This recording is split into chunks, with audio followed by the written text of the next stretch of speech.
जय हिंद। आज का आपका क्लास होने वाला है बीएसएससी कार्यालय परिचारिका। मैं कहूंगा साथियों, अगर आप बीएसएससी कार्यालय परिचारी में एक सीट पक्की करना चाहते हो, सिलेक्शन लेना चाहते हो, तो आज का यह क्लास आपको देखना पड़ेगा।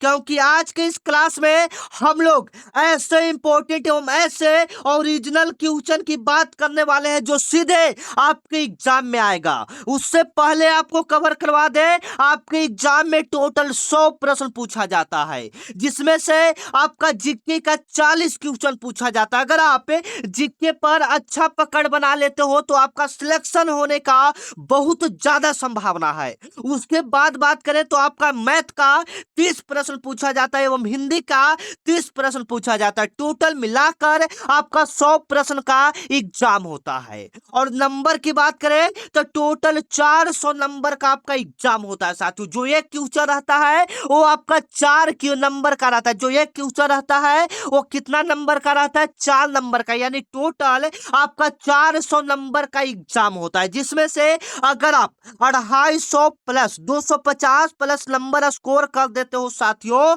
तो आपका सिलेक्शन इसमें पक्का। तो यही सबको देखते हुए आपको प्रश्न लगवाना है। तो चलिए, आज का आपका पहला प्रश्न स्टार्ट हो रहा है साथियों, जो कि सीधे आपके एग्जाम में पूछा जाएगा। आप मैथ के सवाल को देख सकते हैं कि इस लेवल का मैथ आता है। सबसे पहले हम लोग जीके को कवर कर लेते हैं साथियों, उसके बाद मैथ के भी प्रश्न को हम लोग कवर करेंगे। तो यहाँ पर आपका जीके आने वाला है, थोड़ा सा ध्यान से देखिएगा। देखिए, यहाँ पर आपका जीके साथियों जो कि सीधे आपके एग्जाम में पूछा जाएगा। बताइएगा, जो 31 नंबर सवाल है साथियों, काफी वेरी वेरी इंपॉर्टेंट सवाल है।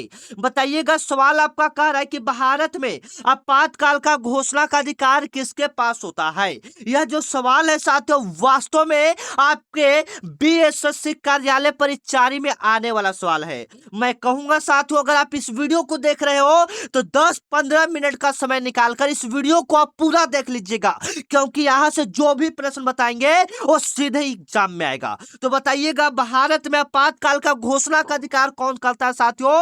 ये राष्ट्रपति कर सकता है। अगर भारत में अगर आपातकाल लगाना है तो इसे कौन लगा सकता है? राष्ट्रपति लगा सकता है। और किस अनुच्छेद के तहत लगा सकता है? तो अनुच्छेद 352 के तहत लगा सकता है। ये दोनों क्वेश्चन आप कॉपी पर नोट कर लीजिएगा, याद या इसे याद कर लीजिएगा, क्योंकि ये प्रश्न आपके एग्जाम में आने वाला प्रश्न है। भारत में आपातकाल का घोषणा का अधिकार किसके पास होता है? तो राष्ट्रपति आपातकाल का घोषणा कर सकता है। किस अनुच्छेद के तहत कर सकता है? 352 अनुच्छेद के तहत कर सकता है। और क्यों लगाया जा सकता है तो ये सुन लीजिएगा, यहां पर आपका है, ठीक है ना। और पहली बार आपका आपातकाल कब लगाया गया था? राष्ट्रीय आपातकाल पहली बार कब लगाया गया था? 25 जून 1975 ईस्वी को आपके एग्जाम में पूछा जाएगा। पहली बार आपातकाल कब लगाया गया था? 25 जून 1975 ईस्वी को राष्ट्रीय आपातकाल पहली बार लगाया गया था। आशा करते ये 3 प्रश्न आपको याद हो गया होगा। ये तीनों ऐसे प्रश्न साथियों जो वास्तव में आपके एग्जाम में पूछा जाने वाला सवाल है। अगला नंबर सवाल है, बताइएगा, भले क्वालिटी आपको कम दिखे लेकिन क्वेश्चन सीधे एग्जाम में आने वाला है। बताइएगा, बंगाल विभाजन किस वर्ष हुआ था? एकदम इंपॉर्टेंट सवाल है जो कि सीधे आपके एग्जाम में पूछा जाएगा। बंगाल विभाजन किस वर्ष हुआ था साथियों? सभी बच्चे को पता है, बंगाल विभाजन जो हुआ था वह हुआ था 1905 ईस्वी में। बंगाल विभाजन कब हुआ था साथियों?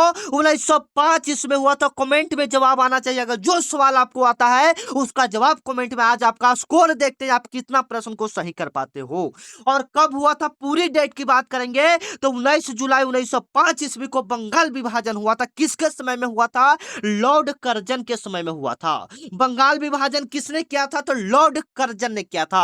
आपको याद रखना है, 1905 ईस्वी में हुआ था। किसने किया था? लॉर्ड कर्जन ने बंगाल विभाजन किया था साथियों। एकदम इंपॉर्टेंट सवाल है जो कि सीधे आपके एग्जाम में पूछा जाएगा साथियों। और यहां पर एक और बात लिखा हुआ है, आप यहां पर समझिएगा कि 1911 ईस्वी में बंगाल विभाजन को रद्द भी कर दिया गया था। अगर आपके एग्जाम में पूछा जाए बंगाल विभाजन को कब रद्द किया गया तो 1911 ईस्वी में बंगाल विभाजन को रद्द किया गया था साथियों। बताइएगा, बंगाल विभाजन को कब रद्द किया गया? 1911 ईस्वी में। बंगाल विभाजन को कब रद्द किया गया? 1911 ईस्वी में रद्द किया गया था। याद रखिएगा, जो कि सीधे आपके एग्जाम में आने वाला सवाल है कि बंगाल विभाजन को रद्द कब किया गया था? 1911 ईस्वी में रद्द किया गया था, जो कि सीधा वास्तव आपके एग्जाम में आने वाला प्रश्न है। और किसने किया था? तो लॉर्ड हार्डिंग ने किया था।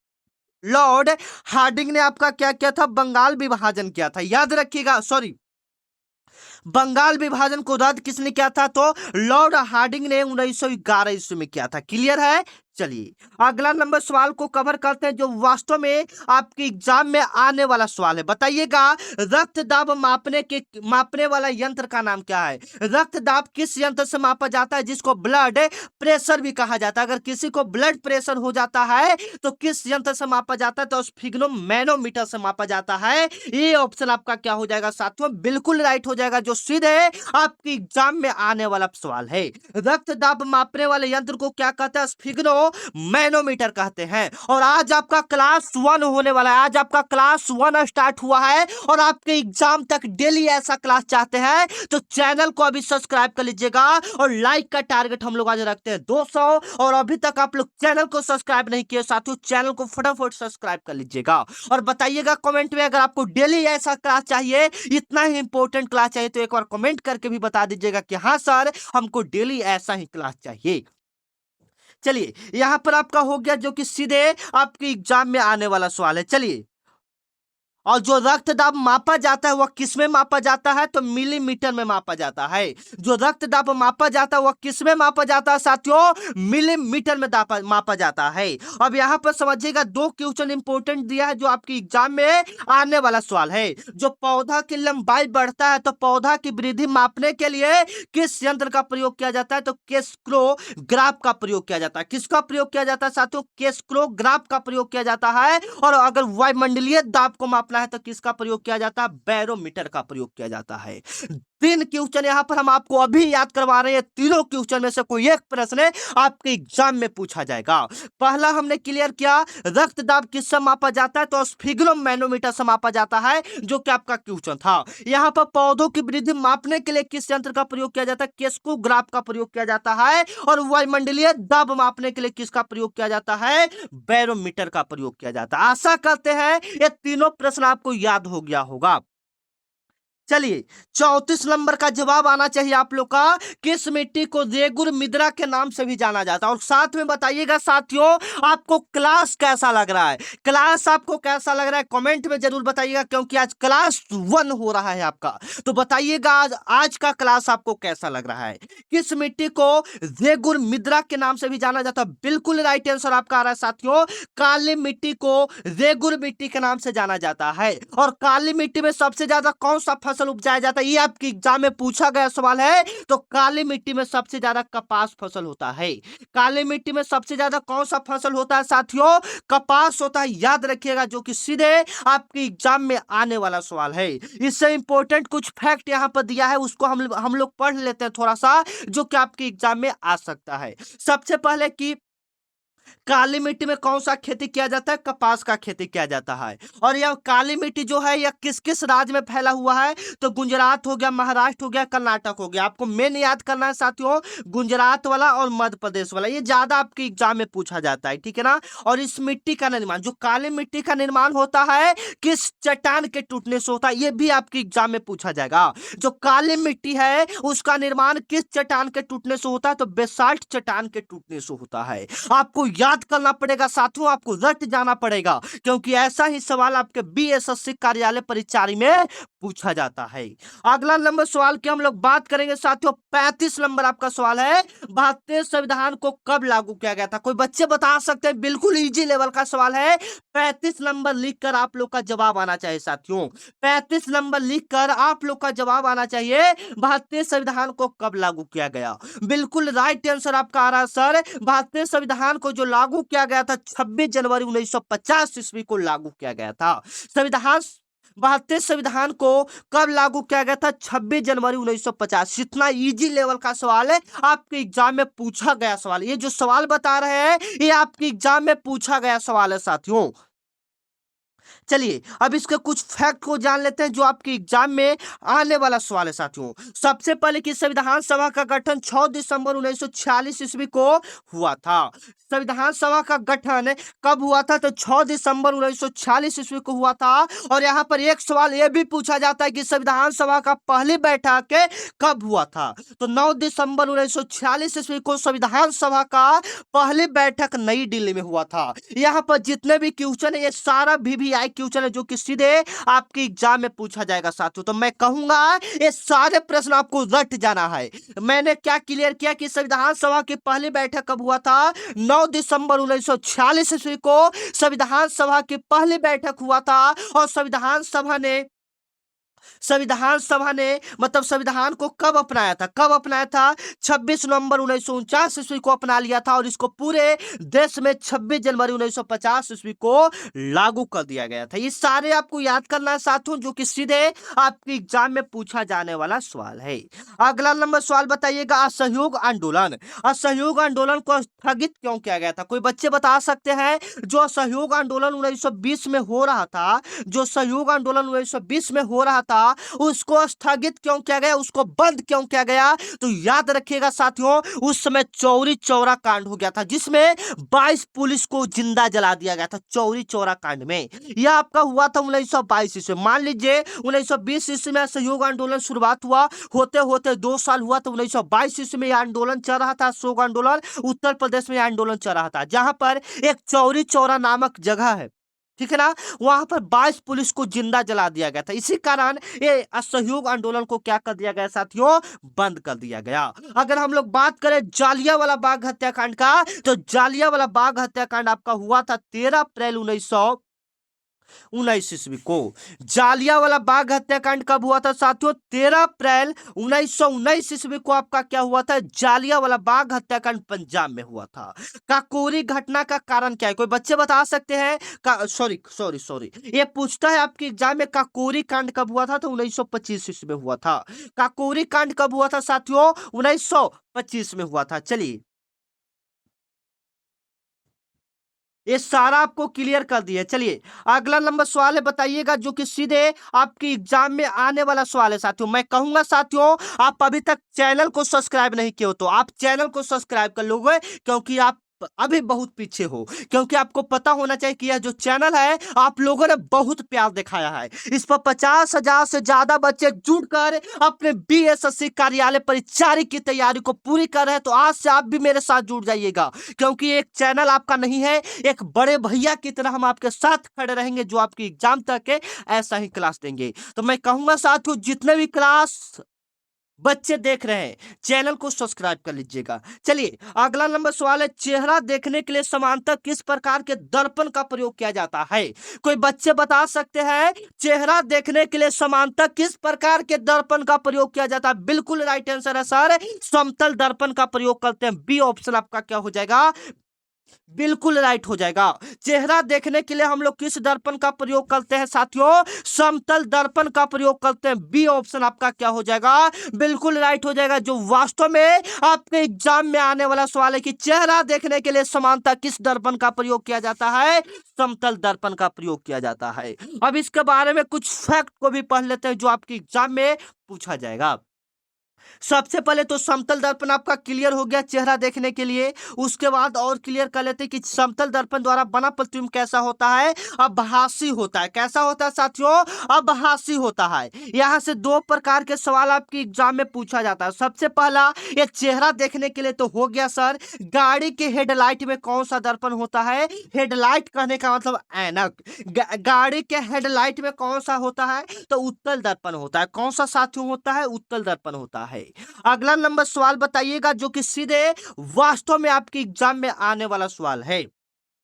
ऐसा कौन सा धात्विक खनिज का उदाहरण, निम्नलिखित में से कौन सा अधात्विक खनिज का उदाहरण है? बिल्कुल राइट आंसर आपका आ रहा है सर, ये सर अभ्रक होगा। क्या होगा? अभ्रक होगा। बी ऑप्शन आपका क्या हो जाएगा? बिल्कुल राइट हो जाएगा। काफी सारे बच्चे राइट आंसर दे रहे हैं। अगर ऐसे ही जवाब देंगे साथियों तो वास्तव में आप मेरे यकीन मानिए कि सिलेक्शन आपका ही होगा। अगर आप इस तरह से इतना खतरनाक लेवल का पढ़ाई करेंगे, सिलेक्शन आपका पक्का है। निम्नलिखित में से कौन सा अधात्विक अधात्विक खनिज, अधात्विक कहने का मतलब है साथियों जिसमें धातु का गुण नहीं पाया जाता है। जैसे में तांबा ये धातु हो गया, सोना धातु हो गया, लोहा धातु हो गया, लेकिन अब्रक धातु नहीं है। इसलिए यह कौन सा हो जाएगा?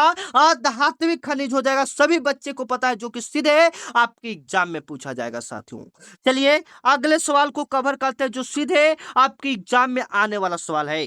सवाल को थोड़ा सा देख लीजिएगा। सवाल आपका कह रहा है मेघालय की राजधानी कहाँ है साथियों, जो कि सीधे आपके एग्जाम में पूछा जाएगा। पहले आप लोग जवाब दीजिए, पहले आप लोग जवाब दीजिए, मेघालय की राजधानी कहाँ है साथियों? बिल्कुल राइट आंसर आ रहा है सर, शिलोंग होगा। मेघालय की राजधानी कहाँ होगा साथियों? शिलोंग होगा। बी ऑप्शन आपका क्या हो जाएगा? बिल्कुल राइट हो जाएगा। जो सीधे आपके एग्जाम में पूछा जाने वाला सवाल है कि मेघालय की राजधानी कहाँ है साथियों? शिलोंग में है। मेघालय की राजधानी कहाँ में है? शिलोंग में है। मेघालय की राजधानी कहाँ है? शिलोंग में है। आपको याद रखना है साथियों, ऐसा सवाल है आपके एग्जाम में पूछा जाता है। जैसे में सिक्किम का पूछेगा तो सिक्किम का गंगटोक होता है। हालांकि यहाँ पर कुछ इंपोर्टेंट राज्य का यहाँ पर नाम भी हम ले लिए हैं, जो कि आपके एग्जाम में पूछा जा सकता है। जैसे में साथियों देख सकते हैं, जैसे में अरुणाचल प्रदेश की राजधानी क्या हो जाएगा? ईटानगर हो जाएगा। ज्यादा आपका राजधानी पूछेगा तो आपको राजधानी पर थोड़ा सा फोकस करना है। और अरुणाचल प्रदेश वाला काफी इंपोर्टेंट है, क्योंकि ये सबसे पूर्वोत्तर राज्य है, सबसे पूरब में राज्य है, और सबसे पहले सूर्य यहीं पर उगता है। तो ये ज्यादा संभावना है कि आपके एग्जाम में पूछा जा सकता है।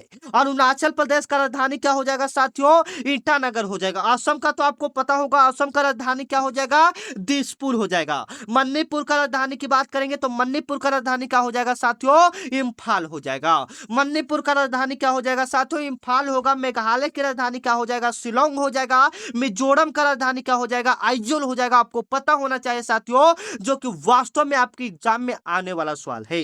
अगर बात करेंगे नागालैंड का, तो नागालैंड का क्या हो जाएगा? कोहिमा। ये 5-6 इंपोर्टेंट है जो आपको याद कर लेना है। सबसे पहले अरुणाचल प्रदेश वाला, असम वाला, मणिपुर, मेघालय, एक तरफ से कहिए कि सारा इंपोर्टेंट ही है। चलिए इसका नीचे कुछ फैक्ट भी दिया है, हम लोग उसको पढ़ लेते हैं, जो कि आपके एग्जाम में काम दे सकता है।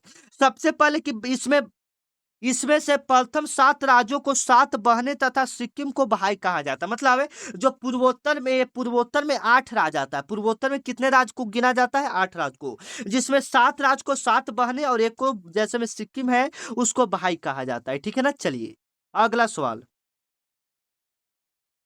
ये वाला सवाल अभी मैंने आपको ऊपर करवाया था, इसका जवाब कमेंट में आना चाहिए। पौधों की वृद्धि किस यंत्र से मापी जाती है? देखिए काफी खतरनाक सवाल है, बताइएगा। पौधों की वृद्धि किस यंत्र से मापी जाता है? केस्कोग्राफ से मापा जाता है। किससे मापा जाता है साथियों? केस्कोग्राफ से मापा जाता है। पौधों की वृद्धि किस यंत्र से मापा जाता है? केस्कोग्राफ से मापा जाता है। सी ऑप्शन आपका क्या हो जाएगा? बिल्कुल राइट हो जाएगा। और आप लोग जो बच्चे नए हैं उनके लिए डिस्क्रिप्शन में व्हाट्सएप ग्रुप एवं टेलीग्राम ग्रुप का लिंक दिया है। ठीक है ना। अगर इसका पीडीएफ चाहते हैं साथियों आप लोग, तो एक बार कमेंट भी कर दीजिएगा कि हाँ सर मुझे इसका पीडीएफ चाहिए, तो हम आपको ग्रुप में डाल देंगे। ठीक है, जो क्लास हो रहा है। ठीक है ना।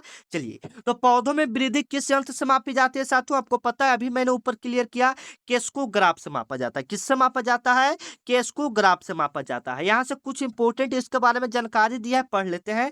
सबसे पहले कि केस्कोग्राफ से मापा जाता है, क्लियर हो गया।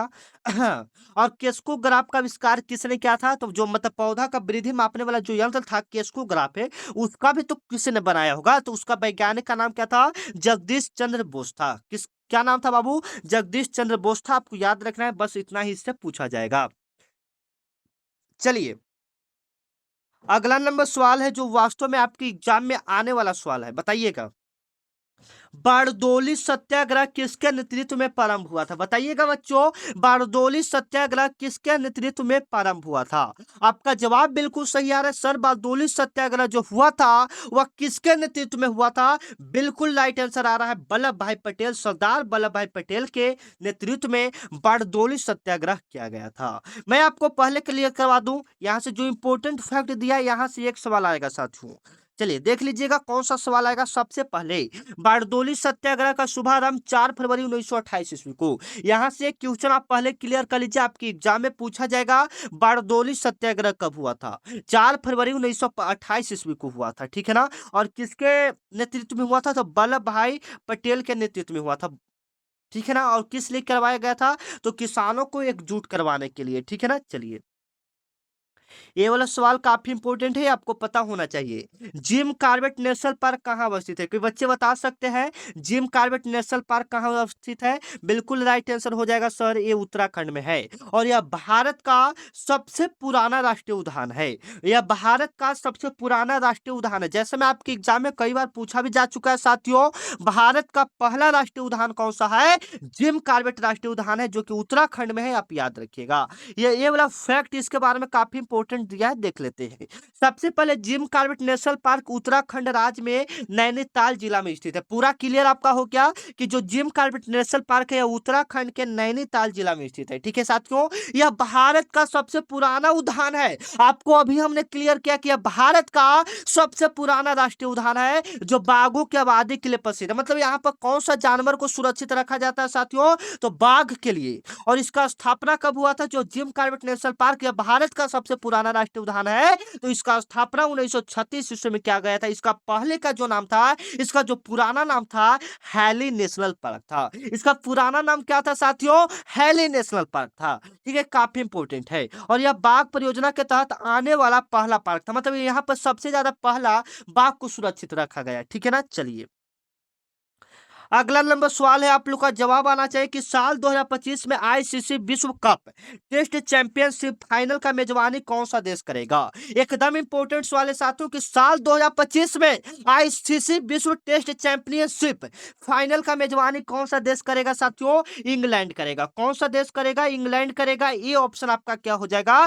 बिल्कुल राइट हो जाएगा। बिल्कुल क्या हो जाएगा साथियों? बिल्कुल राइट हो जाएगा। यहाँ पर कुछ इंपॉर्टेंट फैक्ट भी दिया है कि साल 2025 में आईसीसी विश्व टेस्ट चैंपियनशिप का आयोजन 11 से 15 जून 2025 तक लंदन के लॉर्ड्स क्रिकेट ग्राउंड में हुआ। ये तो आपका क्लियर हो गया, ये आपका क्लियर हो गया। लेकिन अगले 3 आईसीसी विश्व टेस्ट जो चैंपियनशिप होगा 27, 29, 31 का मेजबानी भी इंग्लैंड ही करेगा। मतलब जो अगला भी आईसीसी विश्व टेस्ट चैंपियनशिप होगा साथियों, उसका मेजबानी कौन सा देश करेगा? इंग्लैंड देश करेगा। ठीक है, ये सारे आपको पता होना चाहिए, काफी इंपॉर्टेंट ऐसे सवाल है। चलिए अगला नंबर सवाल बताइएगा, अंतर्राष्ट्रीय मजदूर दिवस कब मनाया जाता है? ये वास्तव में आपकी एग्जाम में आने वाला सवाल है साथियों। तो हर साल 1 मई को, हर साल 1 मई को आपका क्या मनाया जाता है साथियों? अंतर्राष्ट्रीय मजदूर दिवस मनाया जाता है। हर साल 1 मई को आपको क्या मनाया जाता है? अंतर्राष्ट्रीय मजदूर दिवस मनाया जाता है। ठीक है ना, आपको पता होना चाहिए साथियों, जो कि वास्तव में आपके एग्जाम में आने वाला सवाल है। और आज आपका 22 मार्च है, तो बताइएगा सबसे पहले 22 मार्च को कौन सा दिवस मनाया जाता है? बिल्कुल राइट आंसर है साथियों, 22 मार्च को आपका क्या मनाया जाता है? बिहार दिवस मनाया जाता है। 22 मार्च को आपका क्या मनाया जाता है साथियों? बिहार दिवस मनाया जाता है। 22 मार्च को आपका क्या मनाया जाता है? बिहार दिवस मनाया जाता है। याद रखिएगा, एकदम इंपॉर्टेंट है। यहाँ पर ऐसे फैक्ट में भी दिया है, आप यहाँ पर क्लियर कर लीजिएगा, वास्तव में आपके एग्जाम के लिए थोड़ा सा इंपॉर्टेंट है। सबसे पहले तो 1 मई को मजदूर दिवस मनाते हैं, इसको क्लियर कर लीजिए, या इसे मई दिवस भी कहते हैं। ठीक है ना, अब यहाँ पर आइए 22 मार्च को जो इंपॉर्टेंट सवाल है आपके एग्जाम में आ सकता है, तो विश्व जल दिवस से, विश्व जल दिवस क्लियर कीजिएगा, विश्व जल दिवस से, बिहार दिवस से, बिहार दिवस हो गया, भारतीय पूर्व सैनिक दिवस 14 जनवरी को, विश्व स्वास्थ्य दिवस 7 अप्रैल को।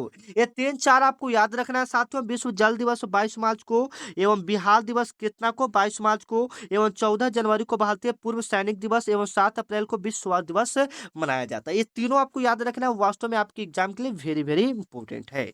चलिए अगला नंबर सवाल बताइएगा, ग्रीष्मकालीन ओलंपिक खेल 2028 किस देश में आयोजित होगा? कोई बच्चे बता सकते हैं ये कहाँ में होगा? जो ग्रीष्मकालीन ओलंपिक खेल 2028 में होगा, यह किस देश में आयोजित होगा? तो संयुक्त राज्य अमेरिका में आयोजित होगा। आपको पता होना चाहिए ये कहाँ में आयोजित किया जाएगा? अमेरिका में आयोजित किया जाएगा। सी ऑप्शन आपका क्या हो जाएगा साथियों?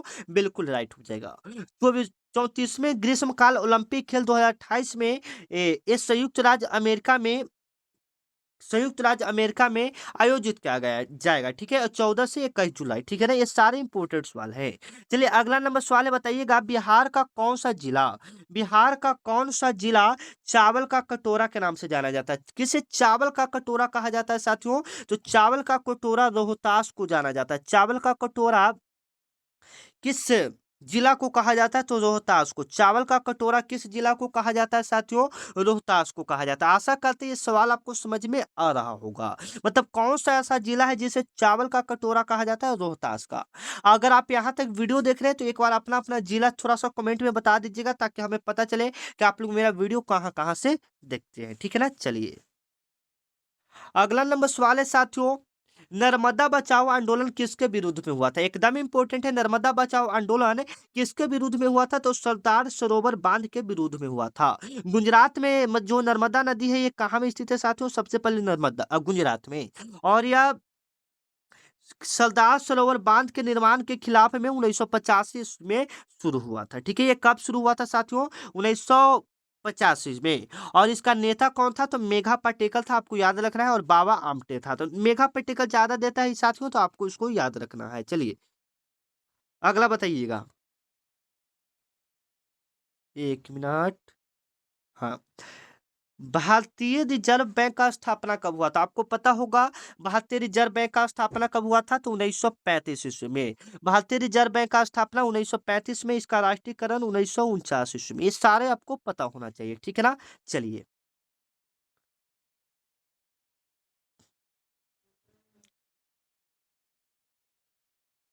अगला नंबर सवाल बताइएगा साथियों, कंदरिया महादेव मंदिर कहाँ अवस्थित है? एकदम इंपॉर्टेंट है। कंदरिया महादेव मंदिर कहाँ अवस्थित है आपका साथियों? एक खजुराहो में स्थित है। कंदरिया महादेव मंदिर आपका कहाँ स्थित है साथियों? खजुराहो में स्थित है। कंदरिया महादेव मंदिर आपका कहाँ में स्थित है साथियों?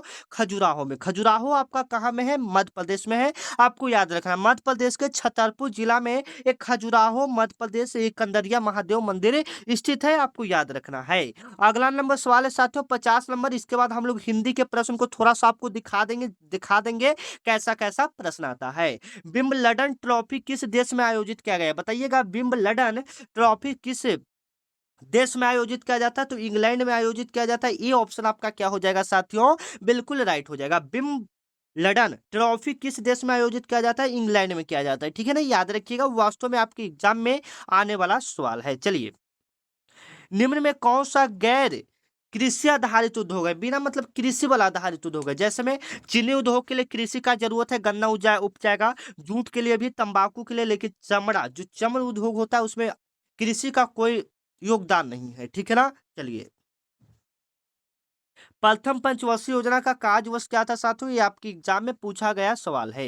बताइएगा प्रथम पंचवर्षीय योजना का कार्यवर्ष क्या था? तो 1951 से 1956 था। ये पूछा गया है, पिछले साल आपके पेपर में ये सवाल पूछा गया था। ठीक है ना, चलिए हालांकि अब हम आपको हिंदी के प्रश्न को दिखा देते हैं साथियों, देख लीजिएगा।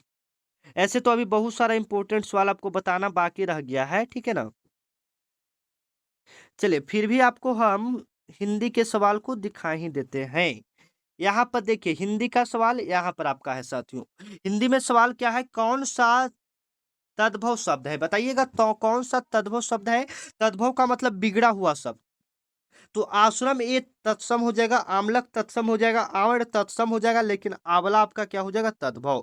आंवला देखिए तद्भव आपको कैसे पहचानना है? यहाँ पर आपका दिया भी है कि तत्सम रूप संस्कृत, जैसा में जो संस्कृत जैसा शब्द रहेगा उसको तत्सम कहते हैं। जो संस्कृत जैसा शब्द लग गया आपको, जैसे में आम्र, ये संस्कृत जैसा शब्द है। आश्रम, आमलक, ये सब संस्कृत जैसे शब्द है, तो उसको तत्सम। और जो आपका आंवला जो सिंपल आपको लगेगा वो आपका तद्भव हो जाएगा। तो ऐसे आप पहचान सकते हैं साथियों। क्रिया शब्द को चुने। यहाँ पर क्रिया आपका क्या हो जाएगा? तो क्रिया यहाँ पर जैसे में कोई चीज का काम करना। वृद्धता तो बूढ़ा होना कोई काम नहीं है, सतत कोई काम नहीं है, विभक्त अलग होना कोई काम नहीं है। जैसे में खोजना, खोजना एक प्रकार का आपका क्या साथियों? काम है। क्रिया का मतलब एक प्रकार का होता ही है काम, कोई इवेंट। जो अक्षर जानता हो, बताइएगा जो अक्षर जानता हो उसे क्या कहते हैं? आपको पता होना चाहिए साथियों। जो अक्षर जानता हो उसे हम लोग साक्षर कहते हैं। जो अक्षर जानता हो उसे हम लोग क्या कहते हैं साथियों? साक्षर कहते हैं। ठीक है ना, तो यहाँ पर कुछ इंपॉर्टेंट है दो तीन गो जो आपके एग्जाम में पूछा जा सकता है। सबसे पहले जो अक्षर जानता हो उसे हम लोग क्या कहते हैं? साक्षर। जो पढ़ने योग्य हो उसे हम लोग क्या कहते हैं? पठनीय। जिसे अक्षर का ज्ञान ना हो उसे क्या कहते हैं? निरक्षर। जिसे ज्ञान से युक्त हो उसे हम लोग क्या कहते हैं? ज्ञानी। ये चार आपको याद रख लेना है, वास्तव में आपके एग्जाम में पूछ सकता है। चलिएगा अगला नंबर बताइएगा, निम्नलिखित में से कौन सा तत्सम शब्द है? तत्सम मैंने बताया था संस्कृत जैसा शब्द होना चाहिए साथियों। संस्कृत जैसा शब्द होना चाहिए तत्समय, तो अमूल, अमूल, अमूल देख रहे हैं, संस्कृत जैसा शब्द है तो यहाँ पर ये हो जाएगा। ठीक है ना, चलिए अगला सवाल को कुछ कुछ इंपॉर्टेंट सवाल को यहाँ पर क्लियर कर लेते हैं जो एग्जाम में आ सकता है। जैसे में यहाँ पर मुख का विलोम शब्द पूछ रहा है, विशेषण का चिन्हित करना है, बेशर्म कौन सा समास है, गणेश का पर्यायवाची शब्द नहीं, ये सारा कुछ कुछ इंपॉर्टेंट है सवाल साथियों, जो आपको जैसे में संधि विच्छेद यहाँ पर देख सकते हैं आपके एग्जाम में पूछा जाता है। ठीक है, संधि विच्छेद है कि देवल्थ का संधि विच्छेद क्या होगा, देवी प्लस में अर्थ, देवल्थ का संधि विच्छेद क्या हो जाएगा, देवी प्लस में अर्थ। ये ऑप्शन आपका क्या हो जाएगा साथियों, बिल्कुल राइट हो जाएगा। आशा करते हैं यह सवाल आपको आया होगा। देवल्थ का संधि विच्छेद क्या हो जाएगा, देवी प्लस में अर्थ। ये ऑप्शन आपका क्या हो जाएगा साथियों, बिल्कुल राइट हो जाएगा। ठीक है, तो मिलते हैं नेक्स्ट वीडियो में, तब तक के लिए जय हिंद। आपको क्लास कैसा लगा कमेंट में एक बार जरूर बताइएगा। तब तक के लिए जय हिंद, जय भारत।